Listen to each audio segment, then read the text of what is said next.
오늘 우리가 읽은 본문은 하나님께서 인정하시는 경건에 대해서 말하고 있습니다.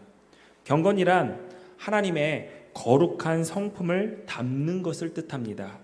또 경건은 살아계신 하나님을 믿는 믿음에서 오는 능력과 실제를 지칭하기도 합니다. 그렇다면 오늘 경건과 우리가 함께 나눠야 될 말씀의 주제인 입양과 무슨 관계가 있을까요? 오늘 본문 말씀에 하나님 앞에서 흠없는 참된 경건이자 하나님께서 인정하시는 경건 두 가지가 소개되어 있습니다.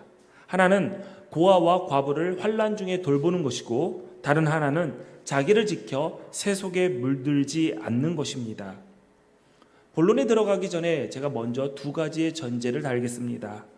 첫 번째는 우리는 모두 하나님께 입양된 자녀라는 것입니다. 그래서 두 번째로, 그렇기 때문에 우리는 세상의 가치관을 따르는 자들이 아니라는 것이죠.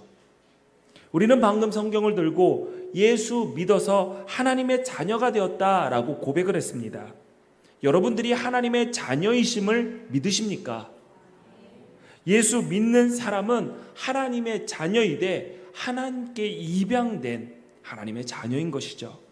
요한복음 1장 12절 말씀에 영접하는 자, 곧 그 이름을 믿는 자들에게는 하나님의 자녀가 되는 권세를 주셨으니 라고 했습니다. 예수 믿고 우리는 새로운 생각을 가졌고 새 삶을 시작했습니다. 그뿐만 아니라 우리에게 신분이 주어졌는데 그 신분은 하나님의 자녀라는 새로운 신분입니다.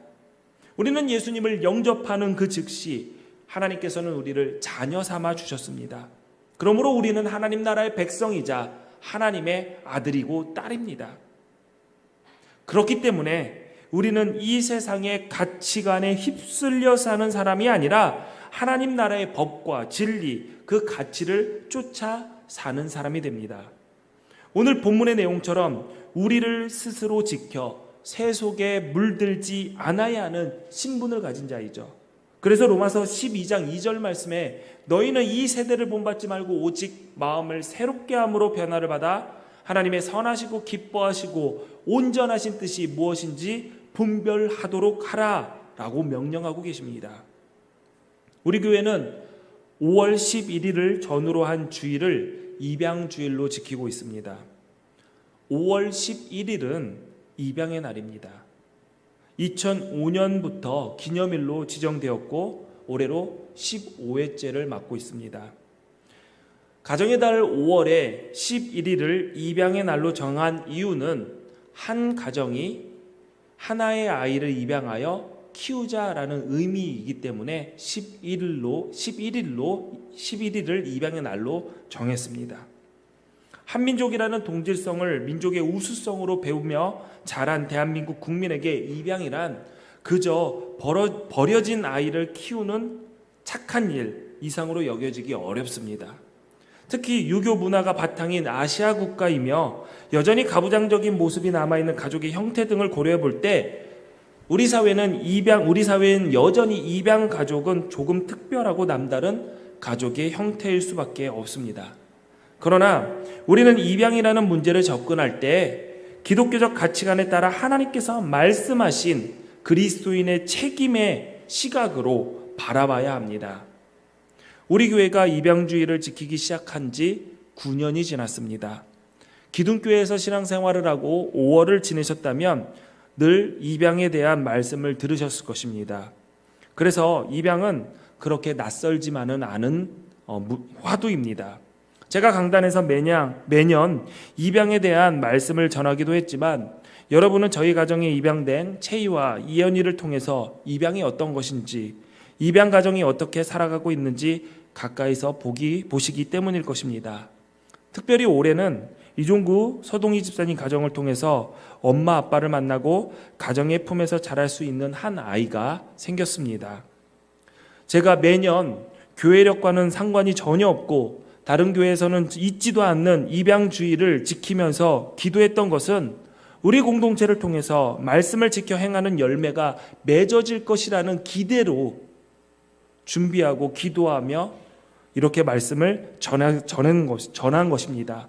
그래서 올해 입양주일이 더 기대되는 것은 더 많은 꽃봉우리가 움트고 열매를 키워나갈 수 있을 것이라는 설렘이 저에게는 있습니다. 그러나 대부분의 사람들이 입양의 날이 어떤 날인지 모르고 지나갈 것입니다. 왜냐하면 자신과는 아무런 상관이 없는 날이기 때문이죠. 2017년에 발표된 사회조사 보고서에 따르면은 입양에 대한 견해의 조사 결과가 발표되었습니다. 입양에 대해 긍정적으로 생각하고 실제로 시도하려고 생각하는 사람은 조사 대상 중 12.3%에 지나지 않았습니다. 조사에 응답한 39.3%가 입양하지 않겠다, 29.5%가 나는 지금까지 입양에 대해서 생각해보지 않았다, 도합 70%가 입양에 대해 부정적인 견해를 가지고 있었습니다. 상관도 없고 관심도 없으니 알고 싶지도 않고 어디서 잠깐 들은 지식으로 입양에 대해서 생각을 하고 있습니다. 그것이 입양 가족과 입양 아동들에 대한 편견으로 남아있죠.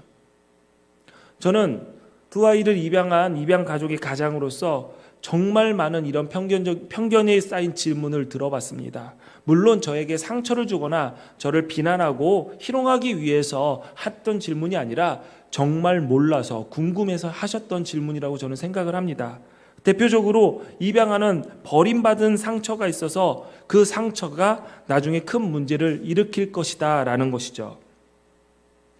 또 커서 자기 부모를 찾아갈 것이다. 목사님의 자녀들이 친생부모를 찾아간다고 하면은 어떻게 하실 겁니까?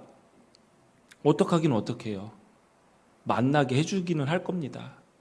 그런데 여러분 생각을 해보십시오. 여러분의 아버지나 어머니가 지금 내가 너를 낳지 않았고 키웠다라고 하면은 그 부모님 버리고 나를 낳아주신 부모님 찾아갈 겁니까?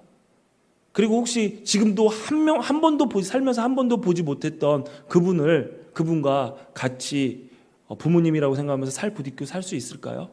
그거 어렵습니다. 근데 이런 질문을 너무 많이 들었어요.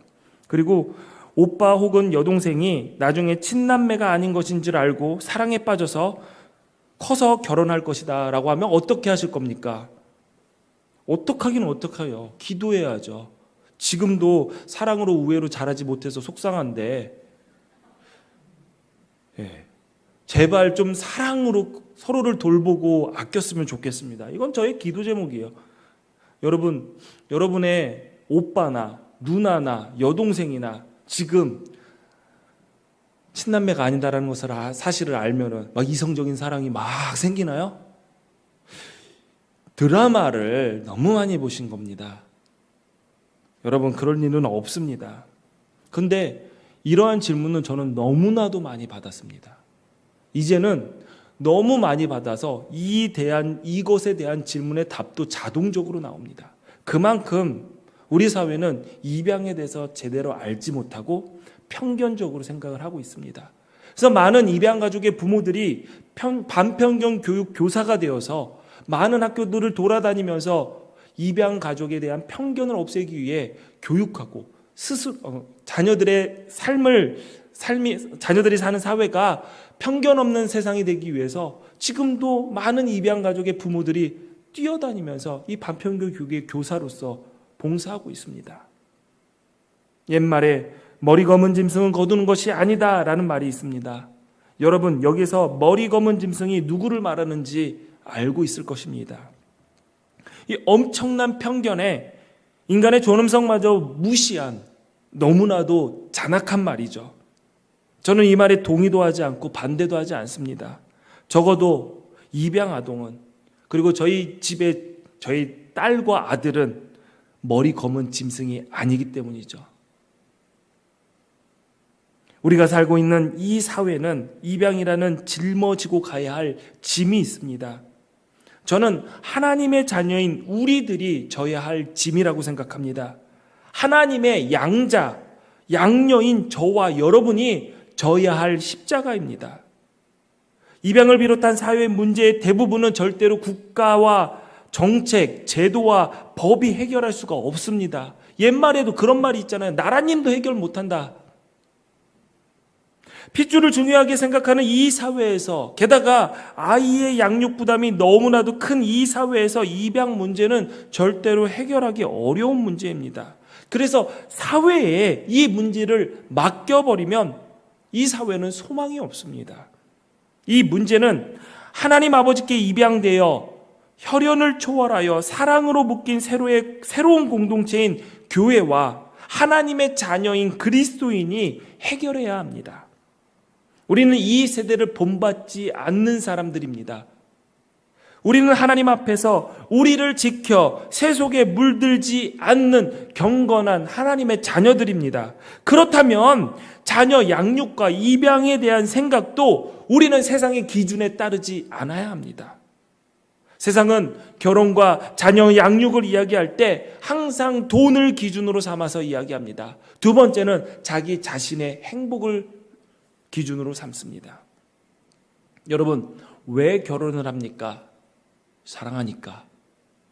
정말 사랑해서 결혼을 할까요? 물론 사랑해서 결혼을 해야 합니다. 그런데 그 마음속에 결혼을 해야 되는 이유, 결혼을 하고 싶은 이유, 그리고 결혼을 하기 싫은 이유, 가장 큰 이유는 사랑이 아니라 나의 행복입니다. 내가 저 이성과 한 가정을 이루어서 행복할 것이다 라는 기대로 결혼을 합니다. 저는 청년들에게 늘 이야기합니다. 결혼은 행복하기 위해서, 사랑하기 때문에 결혼하는 것이 아니다. 그러니까 우리 청년들이 방귀를 들고 일어났어요. 그러면은 무엇 때문에 결혼한단 말입니까? 저는 이렇게 대답을 했습니다. 하나님이 기뻐하시는 거룩한 가정을 만들기 위해서 우리는 결혼을 한다. 아이들은 인정하지 않습니다. 그러나 제가 결혼 생활을 하고 결혼한 가정들을 보면서 내린 결론은 이겁니다.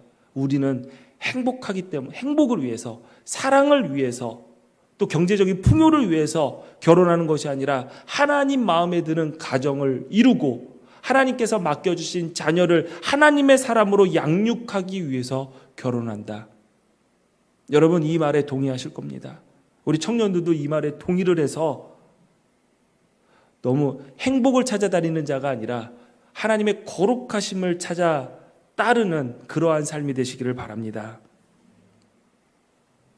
통계청이 발표한 2018년 신혼부부 통계에 따르면 초혼 신혼부부 105만 2천 쌍 중 40.2%가 자녀가 없는 부부만 가정입니다. 신혼부부는 결혼한 지 5년 이하 부부를 신혼부부라고 하더라고요. 저는 신혼부부가 아닙니다. 살짝 지났습니다. 결혼한 지가 5년이 살짝 지나서 신혼부부가 아닌데, 여기 우리 교회에도 신혼부부가 꽤 많은 것 같아요. 그런 식으로 생각하면. 근데 40.2%가 자녀가 없습니다. 그러한 신혼부부의 평균 출생아수는 가정당 0.74명입니다. 자녀가 없거나 안 갖는 이유 여러 가지일 것입니다. 그러나 우리가 예상하듯이 가장 큰 이유는 경제적인 이유입니다. 2016년 한국사회연구원이 조사한 자료에 따르면 우리나라 사람들이 생각하는 가장 이상적인 자녀의 수는 2.25명인데 반해 실제는 1.75명이라고 합니다. 왜 이상적인 자녀 수를 갖지 못하느냐라는 질문에 45.5%가 경제적인 부담 때문이라고 대답했습니다. 한국보건사회연구원이 조사한 자료에 따르면 2017년 기준으로 내가 자녀를 양육해서 대학을 졸업시킨다고 전제할 때 자녀 한 명당 양육하기 위해 쓰는 돈은 3억 9,670만 원, 4억에 가까운 돈이 든다고 합니다. 저는 이 조사 결과가 어떤 기준에 의해서 나왔는지, 왜 4억 가까운 돈이 양육비로 드는지 이해할 수가 없습니다. 어떻게 됐는지, 어떻게 이런 결과가 나왔는지. 왜냐하면 저는 그러면 12억이 있어야 됩니다. 4, 3, 12 맞죠? 별로 놀라지도 않아요. 여러분 한 12억은 다 갖고 계시니까 하나도 안 놀라시네요. 네. 그리고 이런 결과 발표가 과연 이 사회에 도움이 될까라는 의구심도 생깁니다. 많은 사람들이 이 조사 결과를 받아들이고 나서 자녀 양육을 돈의 기준으로만 생각하게 되고, 그렇기 때문에 우리 가운데서도, 믿는 자들 가운데서도 서슴지 않게 돈이 없어서 자녀를 낳지 못한다라고 말하는 거 아닐까요? 그러나 여러분, 자녀는 돈으로 키우는 것이 아닙니다. 옛날 어른들이 하셨던 말씀 중에 돈으로 자식 키우면 그 자식은 망한다라고 했습니다. 설령 이 세대가 돈으로 자녀를 양육한다 할지라도 우리는, 예수 믿는 우리는 주의 말씀과 훈계로, 그리고 하나님께서 우리에게 주시는 사명과 사랑으로 자녀를 키웁니다. 돈 때문에 입양하지 않는다, 입양 못한다 라는 분들 제 주변에 너무나도 많습니다. 아우, 제가 무슨 능력이 있어서 입양을 합니까? 물론 부모가 되기 위한 책임이 무겁지 않다라는 것은 아닙니다. 그러나 자녀 역시 내 능력이 아니라 주님의 인도하심으로, 주님께 맡김으로 양육한다라는 믿음이 우리 가운데 있어야 합니다. 게다가 성경은 입양에 대한 문제를 그리스도인들이 해결해야 된다는 것을 뒷받침하고 있습니다. 성경이 말하는 한 사람의, 한 개인의 경건과 거룩함의 수준은 그가 고아와 과부를 어떻게 대하는가를 통해서 판단합니다. 오늘 우리가 읽은 말씀은 경건과 거룩을 판단하는 기준이 어떤 것인지 명확하게 알려주고 있습니다. 우리는 하나님께서 부패하고 불의한 사회를, 고아와 과부를 강탈하고 냉대하는 것을 통해서 평가하신다는 사실을 잊지 말아야 합니다. 하나님께서 우리에게 은혜를 허락하여 주셔서 부모가 될 수 있는 놀라운 복을 주셨습니다. 성경의 부모와 자녀와의 관계는 우리 사회에서 바라보는 부모 자녀와의 관계와 차이가 크다라는 사실을 우리는 발견해야 됩니다. 한국 사회는 부모와 자녀의 관계를 혈연주의의 근거에서 바라봅니다. 부모에게 자녀는 자신의 유전자를 이어받은 또 다른 자신인 것이죠. 그래서 한국의 많은 부모들은 생물학적으로 자신과 비슷한 아이에게 나를 투영시켜서 또 다른 나의 삶을 살아가기를 바랍니다. 내가 이루지 못했던 꿈, 내 자녀가 이루어주기를 바라고, 내가 원했던 나의 삶이 내 자녀의 삶이 되기를 바라서 내 자녀를 내 것이냐 소유하여 그 자녀의 앞길을 좌지우지하려고 하는 거죠.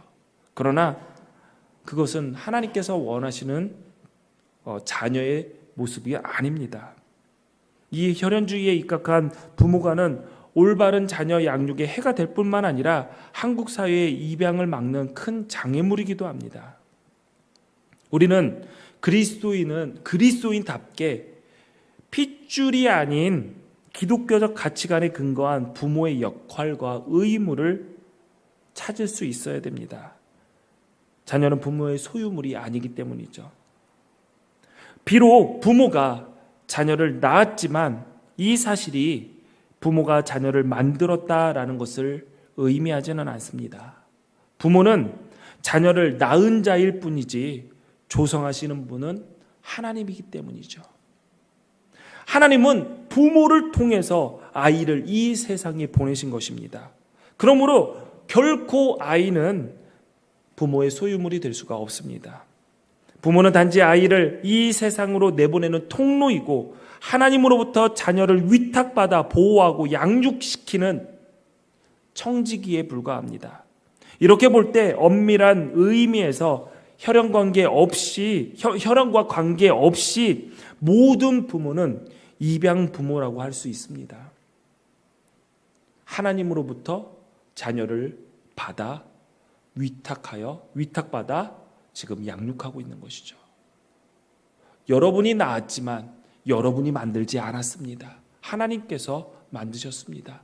그렇다면 그 자녀는 내 자녀이기도 하지만 내 것에 앞서 하나님의 것이라는 사실을 우리는 잊지 말아야 됩니다. 그리고 지금은 떨어질 수 없는 평생 함께 갈 거라는 부모 자식의 관계라고 생각을 하지만 그거는 부모의 입장에서만의 착각입니다. 우리의 아이들은 힘만 생기면, 때가 되면 부모에게서 떨어지고 싶어서 호시탐탐 기회를 노리고 있습니다. 제 큰아들은 16살이에요. 이번에 어린이날에 제가 저희 가족이 어디 가서 몸에 좋은 거 먹으러 가자라고 하니까 우리 둘째하고 셋째는 신난다고 막 이렇게 춤을 추면서 좋아하는데, 큰아이만 시무룩하게 했어요. 뭐 먹으러 가는데요? 이러면서. 뭐 먹으러 가? 그랬더니 나 이거 싫은데. 알고 봤더니 친구랑 약속을 했어요. 그래서 친구 만나러 가고 싶은 거예요. 근데 우리가 같이 가자고 하니까 어떻게 하면 빠지고 싶어서인지 이런저런 얘기를 하는 거예요. 제가요, 그거를 먹으면 배가 아프고요. 네. 그래서 그래, 저는 어떻게든 데리고 가려고 같이 가야 돼 했는데, 이한이 엄마는 편하게 그래, 친구 만나. 그러니까 얼굴에 화색이 도는데 얼마나 아름답게 웃는지. 정말 이상한 거 먹고 왔더라고요. 걔네들이 모여서 먹는 거 봤자 편의점이나 패스트푸드밖에 더 있겠습니까? 그거 먹고 와도 맛있었다고, 즐거웠다고. 벌써 이미 제 품에서 떠났습니다. 그 아들은. 왜 웃으세요? 여러분의 자녀, 그 귀여운 자녀, 엄마 아빠 하면서 달려오는 그 자녀, 제가 예언 잘하죠? 제가 또 예언하겠습니다. 지금 초등학생은 5년 안에, 지금 그 귀여운 애들 5살 미취학 애들 10년 안에 저랑 똑같은 거 경험할 겁니다. 어디 가자. 싫은데요. 여러분, 자녀는 떠나보내는 겁니다. 성경도 그렇게 이야기하고 있습니다. 떠나보내라. 부모란 자녀를 끝까지 붙들고 있는 자가 아니라 하나님이 창조하신 아이를 낳아 양육하고 더 큰 공동체로 떠나보내는 역할을 맡은 자입니다. 부모의 진정한 의무는 하나님께서 맡겨주신 자녀를 잘 양육하는 데 달려있죠. 가장 큰 부모의 의무는 맡겨주신 그 자녀를 맡겨주신 분의 뜻대로 키우고 신앙 공동체가 물려준 그 믿음을 전수하며 이 사회의 일원으로 역할을 감당할 수 있게 교육하여 그 자녀를 공동체로, 이 세상으로 내어보내는 것입니다. 우리도 그렇게 떠나온 자들 아닙니까? 이렇듯 성경은 부모와 자녀와의 관계는 우리의 정신세계를 지배하고 그렇게 강조하는 혈연에 대해서 한마디 말이 없습니다. 무슨 말입니까? 핏줄은 중요하지 않다는 것이죠. 하나님이 아이를 자기에게, 나에게 맡겨주셨다라는 그 믿음과 하나님의 위탁에 신실하게 응답하고자 하는 소명감이 중요한 것입니다. 여러분, 피는 물보다 진하다라는 말이 있습니다. 그렇죠. 혈연관계 중요합니다. 그러나 참된 그리스도인의 공동체는 이렇게 이야기해야 됩니다. 피는 물보다 진할지라도 사랑보다 진할 수 없다.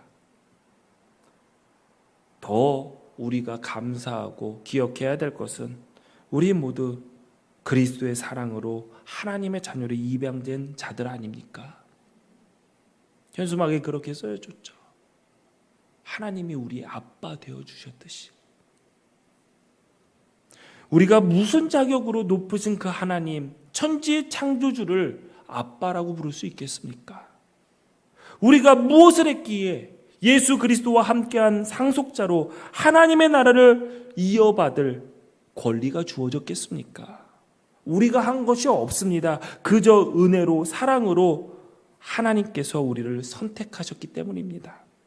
우리는 계산할 수 없고 이해할 수 없는 사랑을 받은 자들입니다.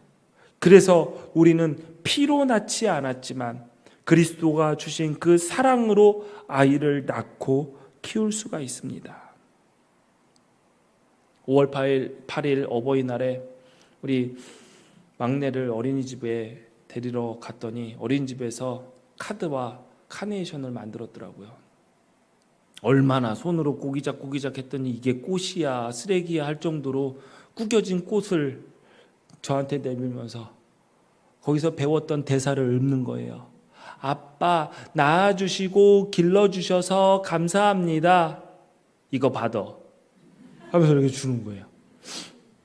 그래서 제가 그랬죠. 이현아, 아빠는 못 낳아 남자라서. 그랬더니 나도 알아 그러더라고요. 근데 왜 아빠한테 낳아줬다고 얘기하는 거야? 그러니까 남자들은 가슴으로 난대.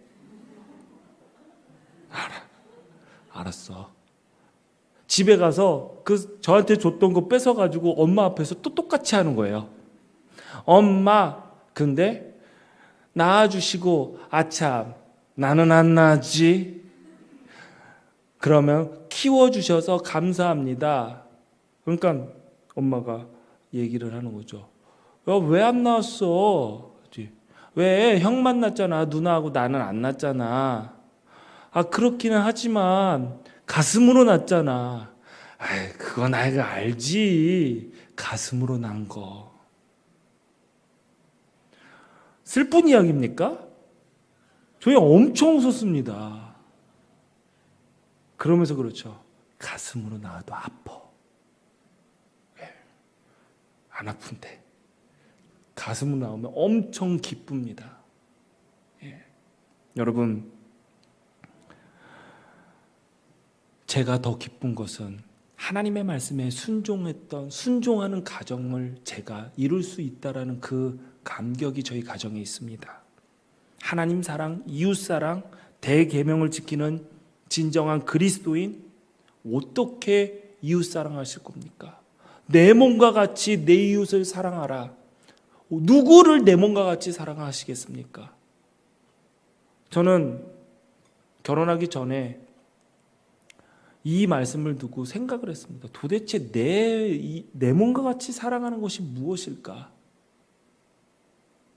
대학원 시절에 저희 감리교 신학대학교 총장으로 계셨던 김득중 교수님께서 채플에서 말씀을 전하십니다. 그 교수님께서도 막내를 입양을 하셔서 우리 신학생들에게 얘기하는 거죠. 너희들이 감리교인이고 하나님의 자녀들이고 감리교의 목회자로 살아간다면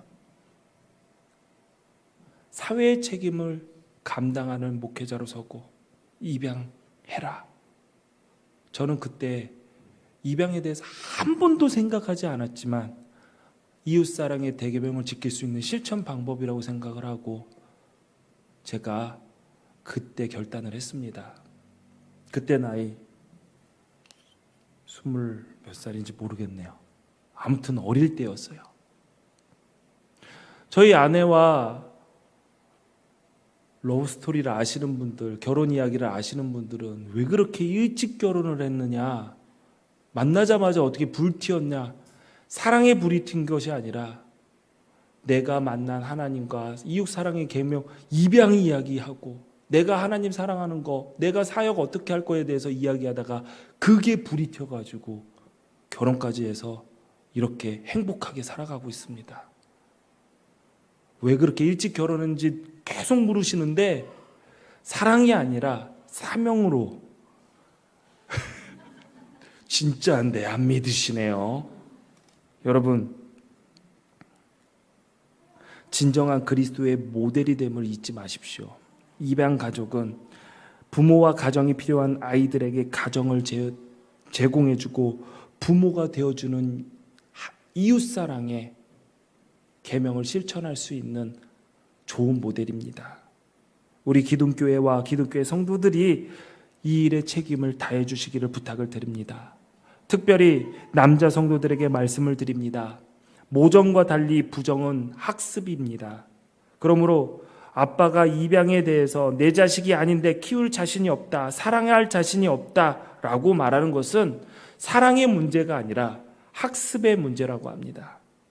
입양에 있어서 입양 가족들의 아버지, 할아버지들이 더 입양 아동을 쉽게 받아들이는 것은 바로 부정이 학습에 달려있기 때문이라고 합니다. 그러므로 입양은 가정에서 남자들이 더 적극적으로 추진해야 할 일이고 추진할 수 있는 일입니다. 하나님께서 예수를 따르는 그리스도인들의 경건함을, 고아와 과부를 어떻게 대하는가의 기준으로 바라보신다면 우리가 해야 할 일은 자명합니다. 그러나 많은 교회들이 이러한 일에 관심 갖지 않습니다. 나와는 상관없는 일이라고 생각을 합니다. 그리고 하나님이 원하시는 경건과는 상관없는 일들을 거룩이라고 착각을 하고 내가 마음에 드는 일을 경건이라고 생각하며 그 일에 열심을 가질 때가 있습니다. 그러나 기억하십시오. 이 모든 일은 하나님 앞에서 하나님의 기준에 의해 판단될 것입니다. 그렇다면 왜 하나님은 수많은 사람들 중에서 고아와 과부를 꼭 집어 그들을 도우는 것이 하나님의 성품을 닮아가는 경건이라고 이야기했을까요? 그것은 그들은 누구도 책임지지 않는 존재였기 때문입니다. 당시 고아와 과부는 돌봄의 대상이 아니었습니다. 성인이 되지 못한 고아와 남편을 잃은 과부는 재산을 소유할 수 없는 사람들이었죠. 땅이 없었습니다. 그러니까 늘 가난했고 그들은 늘 생계의 위협을 받았습니다. 어느 누구도 이들이 굶주린다고 해서 음식을 줄 책임이 없었고 설령 이들이 굶어 죽는다 하더라도 아무런 상관이 없었습니다. 실제로 가뭄이 들거나 농작물에 해를 입었을 때 가장 먼저 목숨을 잃어야 되는 부류가 바로 고아와 과부들이었습니다. 오히려 사회에 부담이 되는 존재들이기 때문에 언제든지 그들을 버릴 수 있다고 생각을 했죠. 사람들은 그들을 그렇게 봤지만 하나님에게 그들 또한 귀중한 생명이자 천하보다 귀한 영혼이었습니다. 그들을 사회의 가치관으로 그 존재의 가치를 판단한 것이 아니라 하나님께서 창조하신 생명으로 귀하게 여길 때 하나님의 눈으로 그들을 바라볼 때 비로소 그들은 돌봄의 대상이 되고 내가 책임져야 할 생명으로 볼 수 있게 되는 것이죠. 하나님의 시선으로 그들을 바라보는 것, 그래서 하나님이 그들을 돌보는 것을 하나님 닮은 경건이라고 말씀하신 것입니다. 사랑하는 기둥교회 성도 여러분, 이 일에 부담을 가지셔야 합니다. 하나님께서 명령하신 내가 거룩하니 너희도 거룩하라 라는 그 말씀에 순종해야 합니다. 기도로 준비해야 됩니다. 많은 사람들이 착각하는 게 내가 마음 먹으면 그때 순식간에 일이 진행될 거야 라고 생각하는데 아닙니다. 준비해야 됩니다. 나는 이 일에 제되었다 라고 생각하지 마십시오. 오늘 우리에게 이 말씀이 도전이 되는 이유는 하나님께서 우리에게 말씀하실 때 악을 행하지 말라가 아니라 선을 행하라 라고 요구하시기 때문입니다. 야고보서 4장 17절 말씀 우리 한 목소리로 같이 읽겠습니다. 여러분, 하나님의 말씀에 그러므로 사람이 선을 행할 줄 알고도 행하지 아니하면 죄니라 라고 했습니다. 이 말씀이 오늘을 사는 우리들에게 더욱 중요한 이유는 이 사회에서 일어나고 있는 많은 죄악들이 내가 사람을 죽이고 가해하기 때문이 아니라 하나님께서 나와 함께 살게 하신 이웃에 대한 무관심으로 인해 일어나고 있다는 사실이죠. 사람이 선을 행할 줄 알고서도 행하지 않는 것은 성경은 분명히 죄라고 이야기하고 있습니다. 2016년에 이런 일이 있었습니다. 택시기사가 손님을 태우고 공항으로 가던 도중에 갑자기 심장마비가 왔습니다. 비행기 시간이 급했던 손님은 응급차도 부르지 않고 택시의 트렁크 문을 열어서 자신의 골프방을 챙겨 그 뒤에 따라오던 공항버스를 타고 갔습니다. 결국 택시기사는 심장마비로 사망하게 되었지만 마땅히 처벌할 법이 없었다라는 이유로 자신의 골프백만 챙겨간 그 손님은 처벌받지 않았습니다. 1964년 뉴욕의 퀸스에서 제노베스라는 20대 후반의 여인이 밤늦게 일을 마치고 집으로 돌아오다가 괴한의 습격을 받아 살해되었습니다. 문제가 된 것은 습격자가 35분 동안 이 여인을 따라다니면서 3번씩이나 칼로 찔렀는데 그리고 이 광경을 목격한 자가 38명이나 되었는데 아무도 그것을 경찰에 연락하지 않았다는 것이죠. 위기에 처해 있는 사람을 도와줄 개인의 책임감이 분산되었기 때문에 이러한 일이 일어났다라는 심리학자의 조사 결과도 있습니다. 다수의 사람들 가운데서 무감신 때문에, 책임의 분산 때문에 죽어가는 사람이 있다라는 사실을 우리는 잊지 말아야 됩니다. 입양도 마찬가지입니다. 누군가는 하겠지, 누군가가 저 아이들의 부모가 되어주겠지라는 생각이 하나님 앞에서 우리들을 무책임한 존재로 만든다는 사실을 우리는 경계해야 합니다. 나에게 주어진 책임을 지지 않으려는 모습, 타락한 인간이 가지고 있는 본성입니다. 첫사람 아담과 하와가 타락을 했습니다. 자신의 존재에 대한 착각이죠. 내가 하나님이 될 수 있다. 피조물임에도 불구하고 창조주 하나님과 같이 되겠다라는 교만함이 하나님이 하지 말라라고 하신 선악을 알게 하는 나무의 열매를 먹는 불순종으로 시작되었습니다. 이 타락한 인간의 최초의 모습은, 죄된 모습은 무슨 모습으로 나타나면 형제를 죽인 가인의 모습으로 나타납니다. 하나님과의 관계가 단절되니 형제의 관계도 단절되는 것이죠. 하나님께서 내 아우 아벨은 어디 있느냐라는 물음에 가인은 책임을 회피합니다. 나는 알지 못합니다. 내가 내 아우를 지키는 자입니까? 성경은 타락한 인간의 모습을 사회적인 관계 속에서 책임을 회피하고 나만 바라보는 이기적인 모습으로 표현하고 있습니다. 예수님께서 십자가에 달리시기 전 제자들에게 너희 모두 나를 버리고 도망갈 것이고 너희 중에 하나는 나를 팔 것이다 라고 말씀하셨죠. 이때 제자들이 예수님께 이렇게 되묻습니다. 그 예수님을 파는 자가 나는 아니지요. 주님, 나는 아니지요. 예수님이 십자가에서 고난당하는 것보다 내가 예수님을 버리고 도망갈 것이다 라는 그 말보다 예수님을 파는 배신자가 나만 아니면 돼 라는 제자들의 모습, 어떻게 하든 큰 책임을 피하고자 하는 인간의 죄되고 타락한 모습이 이러한 모습 아닙니까? 하나님이 인정하시는 경건, 하나님 앞에서 흠없는 경건, 하나님을 닮아가는 거룩 다 하십니다. 왜 못합니까? 왜 안 합니까? 왜 미룹니까? 책임지고 싶지 않아서입니다. 내 삶을 한 아이와 함께하고 싶지 않아서, 내가 그 아이를 양육하면서 희생하고 싶지 않아서, 내 거 주기 싫어서, 섬기기 싫어서, 나만 아니면 된다는 식, 나는 아니지요 밀어놓는 제자들의 모습, 나에게 책임은 없다며 빌라도와 같이 손을 씻는 모습, 아벨은 어딨냐라는 하나님의 물음에 내가 아벨이 어디 있는지 알아야 하냐, 내가 그를 책임지는 사람이냐 되물으며 그의 죽음에 책임지지 않으려는 가인의 모습, 이것이 그들만의 죄악된 모습이라고 생각됩니까? 아닙니다. 우리도 지금 이 순간 하나님, 저는 아니지요, 내가 왜 그들을 책임져야 합니까? 이러면서 빌라도처럼 손을 씻고 책임지지 않겠다라며 그 책임을 미루고 계시지는 않으십니까? 우리가 언제부터 하나님의 말씀을 골라서 할 수 있는 것만 따르는 것을 순종이라고 말합니까?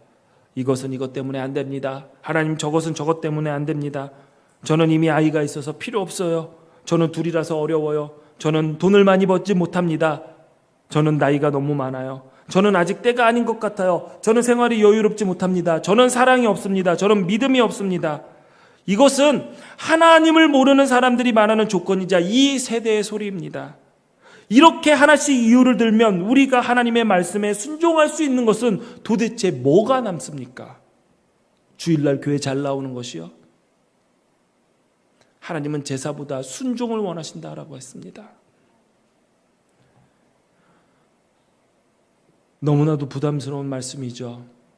그래서 기도해야 합니다.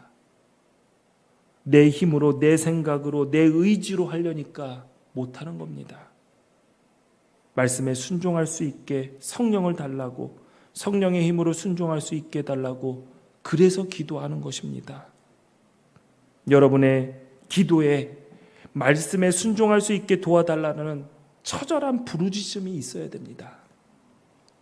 사랑하는 기독교의 성도 여러분, 우리 아니면 방법이 없습니다. 우리 아니면 우리 사회에서 이 문제를 해결할 수가 없습니다. 여러분들이 아니면 소망이 없습니다. 우리가 거창하게 세상을 바꾼다 나설 수 없습니다. 그러나 천하보다 귀하다고 말씀하시는 한 아이의 세상은 바꿀 수가 있습니다. 우리가 한 명 입양하고 2명 입양하고, 그렇다고 해서 모든 사람들, 가정이 필요한 모든 자들의 부모가 될 수는 없는 거 아닙니까? 그리고 우리가 이 조그만 교회가 한두 명 입양한다고 해서 이 사회에 무슨 우리가 영향력을 줄 수 있겠습니까? 미약하죠. 그러나 여러분 기억하십시오. 한 아이의 세상은 바뀝니다. 제가 저희 둘째와 셋째를 입양을 하면서 가장 잘한 게 뭐냐면, 그들은 하나님을 아는 자로 자라고 있다는 것이 저 스스로에게도 너무 자부심을 갖게 하는 일이고, 그들에게 줬던 가장 좋은 선물이라고 저는 생각을 합니다. 감리교 교리와 장정 1편 2장 4절에 감리교인들이 우리에게 선한 의지를 주시는 하나님의 은혜에 힘입어 사회에 적극 참여해야 한다라고 밝히고 있습니다. 조용히 교회만 왔다 갔다 하는 것, 그것이 신앙생활이라고, 하나님을 섬기는 것이라고 생각하신다면 오해하고 계신 겁니다. 교회 안에서 봉사하면 된다라고 생각하면 이 세상의 빛으로 살려고 하는 예수님의 명령을 거부하는 것입니다. 선한 일을 위해 여러분을 창조하신 하나님의 그 큰 뜻을 여러분을 무시하고 있는 것입니다. 여러분, 우리가 할 일이 있습니다.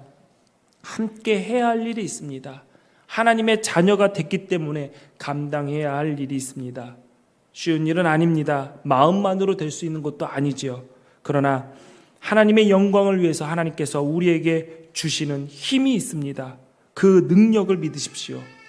이 일을 위해서 기도로 준비하십시오.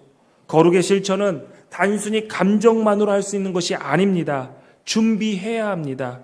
아직 나에게 기회가 있을 때 그 기회가 사라지기 전에 준비하고 있어야 됩니다. 기도해야 합니다. 이미 기회가 사라지신 분들, 여러분의 자녀들이 이 말씀에 순종할 수 있도록 가르치시고 격려해야 합니다. 우리 이종우 권사님, 기회가 사라지셨습니다. 그러나 여러분, 권사님의 후손들이 이 하나님의 일을 감당할 수 있도록 기도해 주셔야 됩니다. 권사님들 마찬가지입니다. 이미 자녀를 다 양육하신 분들 마찬가지입니다. 나는 상관없는 이야기, 다른 젊은 사람들이 아닙니다. 그 젊은 사람들 가운데 내 자녀도 있다는 사실을 기억하십시오. 그들이 감당할 수 있게 기도해 주셔야 됩니다. 여러분, 분명 하나님께서는 우리 기독교의 공동체를 통해서 이 일을 이루실 것입니다. 여러분의 자녀들을 통해서, 여러분을 통해서 이 놀라운 일들을 이루어 나가실 것입니다. 우리들이 이 하나님이 기뻐하시는 이 일의 좋은 모델이 돼서 이 땅을 향해 선한 영향력을 끼치는 그 꿈을 같이 꾸시기를 바랍니다. 이 모든 일은 하나님께서 영광 받으십니다. 베드로전서 4장 11절 말씀 여러분에게 읽어드리고 이 말씀 마치도록 하겠습니다. 누구든지 말을 하려면 하나님께서 말씀하시는 것 같이 하고, 누구든지 섬기려면 하나님께서 공급하시는 힘으로 하는 것 같이 하십시오. 이는 모든 일에 하나님께서 예수 그리스도로 인해 영광을 받으시게 하려는 것입니다. 영광과 능력이 세세 무궁토록 그분께 있기를 빕니다. 아멘. 기도하시겠습니다. 전능하신 하나님 감사합니다. 우리를 자녀 삼으시고 우리가 하나님을 아빠 아버지라 부를 수 있도록 은혜 주셔서 감사합니다. 하나님께서 우리를 입양하시고 자녀 삼아 주신 것처럼 우리도 이 땅에서 가정이 필요한 자녀들에게, 부모가 필요한 자들에게 아빠와 엄마가 되어줄 수 있는 그러한 믿음을 주시고 순종할 수 있는 용기와 능력 또한 허락하여 주옵소서. 단순히 우리 가운데 가진 세상의 생각과 가치관에 휩쓸려 사는 것이 아니라 우리가 그리스도인이기 때문에 하나님의 명령에 순종하며 하나님의 눈으로 이 땅을 바라볼 수 있는 지혜를 허락하여 주시고, 이 모든 것이 하나님이 영광 받으시는 일임을 잊지 않고 영광과 능력이 세세뭉토록 그분께, 하나님께 있게 하기 위해서 우리가 그 일에 뛰어들게 하시고 우리를 사용하여 주옵소서. 구별된 예물 하나님께 이 예배를 통해서 드립니다. 하나님 받으시고 이 하나님의 뜻 가운데 이 예물 아름답게 사용하여 주옵소서. 하나님께 예물 드린 성도들의 삶을 주님께서 기억하여 주시고 그들의 삶이 하나님께 드려진 삶, 그래서 하나님께서 책임지시는 삶이 될 수 있도록 복 내려 주옵소서. 예수님의 이름으로 기도하옵나이다. 아멘.